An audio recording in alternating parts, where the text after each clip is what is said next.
Trichy Tamil News. டிபிசியின் தலைப்புச் செய்திகள். இலங்கை படைகள் மற்றும் அரச அதிகாரிகளுக்கு எதிராக சர்வதேசம் தடைகளை விதிக்க வேண்டுமென சர்வதேச உண்மை மற்றும் நீதிக்கான செயற்திட்டம் வலியுறுத்தியுள்ளது. கஜேந்திரகுமார் பொன்னம்பலத்திடம் ஐக்கிய நாடுகள் சபையின் இலங்கைக்கான வதிவிட பிரதிநிதி மார்க் என்ட்ரூ பிரெஞ்சு வாக்குறுதி. கடன் மறுசீரமைப்பு நடவடிக்கைகள் தாமதமாகியதால் மேலதிக நிலுவைக் வட்டியாக 1.7 பில்லியன் டாலர்களை செலுத்த வேண்டி ஏற்பட்டுள்ளது என்கிறார் பேராசிரியர் அனில் ஜெயந்த பெர்னாண்டோ. கல்முனை வடக்கு பிரதேச செயலாளர் விடயத்தினை கலந்துரையாடி தீர்க்கலாம் என்கிறார் ரவுஃப் ஹக்கீம். அவை இன்றைய டிபிசியின் தலைப்புச் செய்திகள்.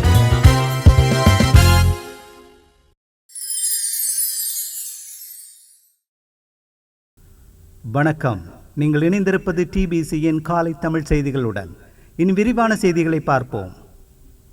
இலங்கையில் மனித குலத்துக்கு எதிராக மிக மோசமான மீறல் குற்றங்களிலும் ஊழல் மோசடிகளிலும் ஈடுபட்ட அரச மற்றும் பாதுகாப்புத்துறை அதிகாரிகளுக்கு எதிராக தடைகளையும் நுழைவு அனுமதி தடையையும் விதிக்குமாறு சர்வதேச உண்மை மற்றும் நீதிக்கான செயற்திட்டம் வலியுறுத்தியுள்ளது.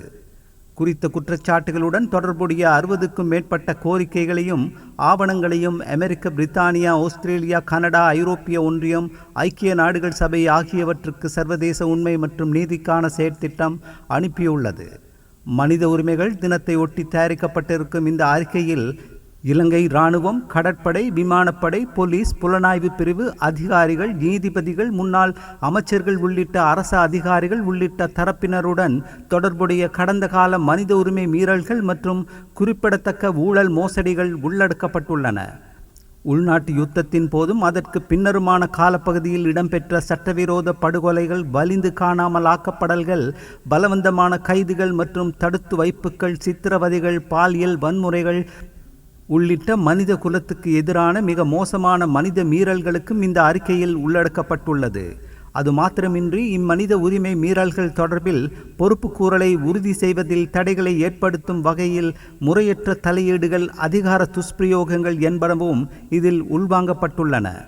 1980களின் இறுதியில் இலங்கையில் பணியாற்றிய இந்திய அமைதி காக்கும் படையினரால் நிகழ்த்தப்பட்ட பாரதூரமான மனித உரிமை மீறல்களுடன் தொடர்புடைய இந்திய அமைதி காக்கும் படையின் முன்னாள் அதிகாரிகளுக்கும் எதிராக தடைகளை விதிக்கும்படி குறித்த ஆவணங்களில் கோரப்பட்டுள்ளது.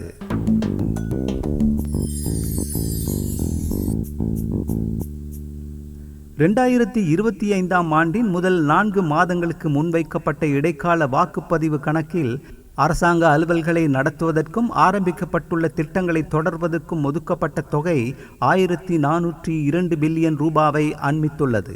அதன்படி போக்குவரத்து, நெடுஞ்சாலைகள், துறைமுகங்கள் மற்றும் சிவில் விமான போக்குவரத்து அமைச்சுக்கு அதிகளவு நிதி ஒதுக்கீடு செய்யப்பட்டுள்ளது. அந்த தொகை 220.06 பில்லியன் ரூபாவாகும். நிதி திட்டமிடல் மற்றும் பொருளாதார அபிவிருத்தி அமைச்சுக்கு 186.02 பில்லியன் ரூபாவும், பொது நிர்வாக மாகாண சபைகள் மற்றும் உள்ளூராட்சி அமைச்சுக்கு 170.47 பில்லியன் ரூபாவும், சுகாதாரம் மற்றும் வெகுஜன ஊடக அமைப்புக்கு 161.99 பில்லியன் ரூபாவும், பாதுகாப்பு அமைச்சுக்கு 142.95 பில்லியன் ரூபாவும் ஒதுக்கப்பட்டுள்ளது. கல்வி, உயர்கல்வி மற்றும் தொழிற்கல்வி அமைச்சுக்காக ஒதுக்கப்பட்டுள்ள தொகை 92 பில்லியன் ரூபாவாகவும், விவசாயம், கால்நடை, காணி மற்றும் நீர்ப்பாசன அமைச்சுக்காக ஒதுக்கப்பட்டுள்ள தொகை 67.36 பில்லியன் ரூபாவாகும்.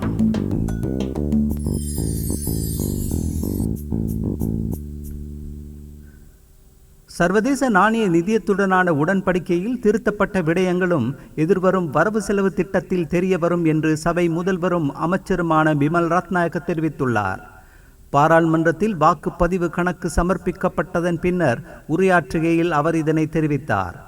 அடுத்த 3 ஆண்டுகளில் சர்வதேச நாணய நிதியத்தின் கட்டமைப்புக்குள் நாங்கள் செயற்பட வேண்டும் என்றும் நாங்கள் கூறினோம். அதில் திருத்தங்கள் மேற்கொள்ளப்படும் என எதிர்பார்க்கிறோம். ஆம், அது திருத்தப்பட்டுள்ளது. அவர்களுடன் கலந்துரையாடிய பின்னர் திருத்தங்கள் சமர்ப்பிக்கப்பட்டுள்ளன. அந்த திருத்தங்களில் விடயங்களை வரவு செலவு திட்டத்தினை மூலம் நாட்டு மக்கள் அறிந்து கொள்ள முடியும். ரணில் விக்ரமசிங்க நமது பிரதமருக்கு டியூஷன் கொடுக்க முயன்றார். பாராளுமன்ற சட்டத்தின் மூலம் மட்டுமே வரிகளை குறைக்க முடியும். முதல் திட்டம் வரவு செலவு திட்டத்தில் செயல்படுத்தப்படும் என்கிறார் பிமல் ரத்நாயக்க.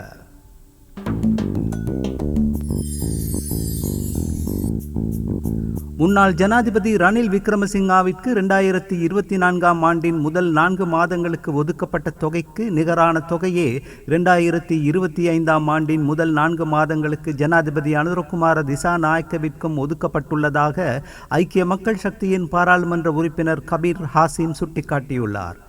பாராளுமன்றத்தில் வாக்குப்பதிவு கணக்கு மீதான விவாதத்தில் கலந்து கொண்டு உரையாற்றிய அவர் அவ்வாறு ஒதுக்கப்பட்ட தொகை 1.4 டிரில்லியன் ரூபாவாகும் என்றும் குறிப்பிட்டார். 2024ஆம் ஆண்டு ஜனாதிபதியின் வரவு செலவு திட்டத்தின்படி ரணில் விக்ரமசிங்காவுக்கு 1.4 டிரில்லியன் ரூபாய் ஒதுக்கப்பட்டிருந்தது. அதேபோன்று 2025ஆம் ஆண்டு ஜனவரி முதல் ஏப்ரல் வரையிலான 4 மாதங்களுக்கு இடைக்கால கணக்கறிக்கையில் 1.4 டிரில்லியன் ரூபாய் ஜனாதிபதி அனுரகுமார திசாநாயக்கவிற்கும் ஒதுக்கப்பட்டுள்ளது. எண் ஒன்று கூட வித்தியாசமில்லை. எங்கே குறைக்கப்பட்டுள்ளது? முறைமை மற்றும் நடைபெறவில்லை. மாறாக அனுர மாறியுள்ளார். மாற்றம் நிகழ்ந்ததை எங்களுக்கு விளக்கவும். சர்வதேச நாணய நிதியத்தின் உடன்படிக்கை தடையின்றி நடைமுறைப்படுத்தப்படும் என்று ஜனாதிபதி தனது உரையில் தெரிவித்தார். அது நல்லது. சர்வதேச நாணய நிதியத்தின் ஒப்பந்தத்தின் கட்டமைப்பை நாங்கள் ஏற்றுக்கொண்டாலும் அதன் உள்ளடக்கங்களில் சிலவற்றை மாற்றுவோம் என்று கூறியிருந்தோம் என்றும் கபீர் ஹாசிம் தெரிவித்தார்.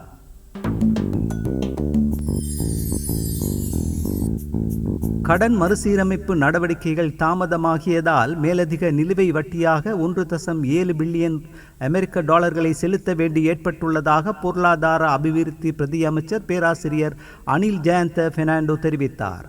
பாராளுமன்றத்தில் அரசாங்கத்தினால் சமர்ப்பிக்கப்பட்ட இடைக்கால வாக்குப்பதிவு கணக்கறிக்கை மீதான விவாதத்தில் கலந்து கொண்டு உரையாற்றும் போதே அவர் இவ்வாறு தெரிவித்தார். அத்துடன் ஒதுக்கீட்டு சட்டமூலத்தை நிறைவேற்ற முடியாத நிலையில்தான் அடுத்த வருடத்தின் முதல் 4 மாதங்களுக்கு அரசாங்கத்தின் செலவினங்கள் மற்றும் ஆரம்பிக்கப்பட்டுள்ள அபிவிருத்தி நடவடிக்கைகளை முன்னெடுத்து செல்வதற்கான நிதி ஒதுக்குவதற்கு வாக்குப்பதிவு கணக்கு சமர்ப்பிக்கப்படுகிறது என்றும் குறிப்பிட்டார்.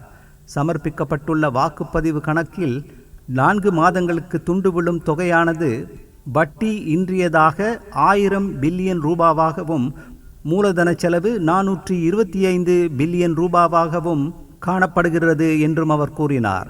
இதனை விடவும் கடன் மறுசீரமைப்புக்காக மேலதிகமாக ஏனைய தேசிய கடன் சேவைக்காகவும் 1175 பில்லியன் தேவைப்படுகிறது. அதன் அடிப்படையில் முழுமையான மதிப்பீடு 2600 பில்லியன் ரூபாவாகும். அரசாங்கத்தின் வருமானம் 1600 பில்லியன் ரூபாவாகும் என்றும் அவர் சுட்டிக்காட்டியுள்ளார்.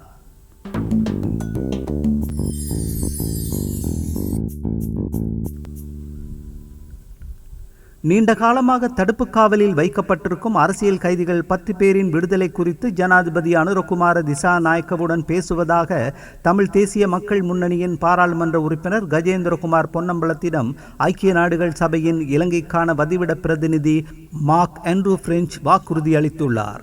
தமிழ் தேசிய மக்கள் முன்னணியின் தலைவரும் பாராளுமன்ற உறுப்பினருமான கஜேந்திரகுமார் பொன்னம்பலத்துக்கு ஐக்கிய நாடுகள் சபையின் இலங்கைக்கான வதிவிட பிரதிநிதி மார்க் ஆண்ட்ரூ பிரெஞ்சுக்கும் இடையிலான சந்திப்பு கொழும்பில் நடைபெற்றது.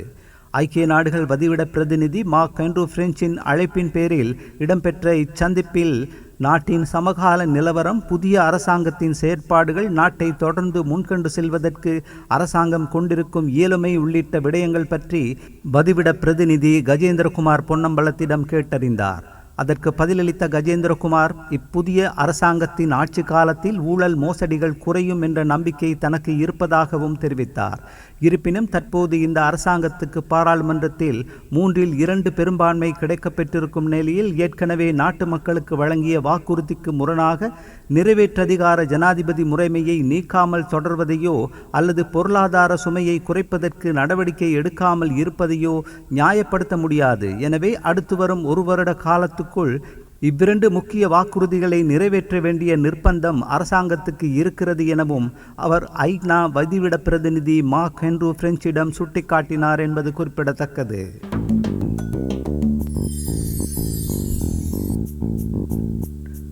கல்முனை வடக்கு பிரதேச செயலாளரின் விடயத்தினை கலந்துரையாடி தீர்க்கலாம் என்று ஸ்ரீலங்கா முஸ்லிம் காங்கிரஸ் தலைவர் ரவுஃப் ஹக்கீம் தெரிவித்துள்ளார்.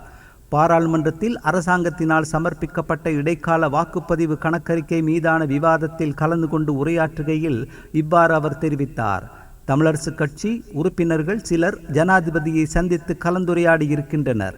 கலந்துரையாடலுக்கு பின்னரும் பாராளுமன்றத்திலும் அது தொடர்பான விடயங்கள் தெரிவிக்கப்பட்டன. குறிப்பாக கல்முனை பிரதேச செயலக தொகுதி தொடர்பிலான பிரச்சினை தீர்ப்பதற்கு ஜனாதிபதி தலையிடுவதாக வாக்குறுதி வழங்கியதாக இந்த சபையில் தெரிவிக்கப்பட்டது. என்றாலும் கல்முனை பிரதேச செயலகம் தொடர்பில் அந்த பிரதேசத்தில் வாழும் முஸ்லிம் மக்களுக்கு பிரச்சினை இருக்கிறது. அதனால் இது தொடர்பில் நாங்கள் கலந்துரையாடுவோம். கலந்துரையாடல் ஊடாக இந்த பிரச்சனையை எவ்வாறு தீர்த்து கொள்வது என்பது தொடர்பில் தீர்மானிக்க முடியும். இந்த விடயம் தொடர்பில் சாணக்கியன் எம்பி மற்றும் சத்தியலிங்கம் எம்பியுடன் கலந்துரையாடியிருக்கிறேன். எமது பிரச்சினை தொடர்பாகவும் அவர்களுடன் கலந்துரையாடியிருக்கிறேன். அதனால் இவ்வாறான பிரச்சனைகள் முரண்பாடுகள் தொடர்பில் கலந்துரையாடல் மூலம் தீர்த்து கொள்வோம் என தெரிவித்துக் கொள்கிறேன். அத்துடன் இந்த விடயம் தொடர்பில் தற்போது வழக்கொன்றும் தாக்கல் செய்யப்பட்டிருக்கிறது. அதற்கு மேலதிகமாக எல்லை நிர்ணயம் தொடர்பாக பல குழுக்களும் இருக்கின்றன. இந்த விடயங்கள் தொடர்பான அனைத்தையும் கருத்தில் கொண்டு ஒரு தீர்மானத்திற்கு வருவோம் என்று நான் யோசனை முன்வைக்கிறேன் என்றார் ரவுஃப் ஹக்கீம்.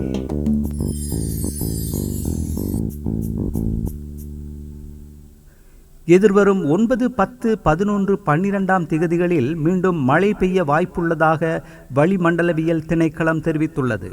திணைக்களத்தின் பணிப்பாளர் நாயகம் அத்துல கருணாநாயக்க ஊடகங்களுக்கு கருத்து தெரிவிக்கும் போதே இதனை விளக்கினார். தென்மேற்கு வங்காள விரிகுடாவில் தெற்கு அந்தமான் தீவுகளுக்கு அருகே மீண்டும் ஒரு குழப்ப நிலை ஏற்பட்டுள்ளதால் அதன் தாக்கம் குறித்து அறிவிக்கும் வானிலை முன்னறிவிப்புகள் குறித்தும் மக்கள் கவனம் செலுத்துமாறு அவர் கோரியுள்ளார். அந்த செய்தியோடு நிறைவுக்கு வருவது டிபிசியின் இன்றைய காலை தமிழ் செய்திகள். மீண்டும் மாலை செய்திகளோடு சந்திப்போம். வணக்கம்.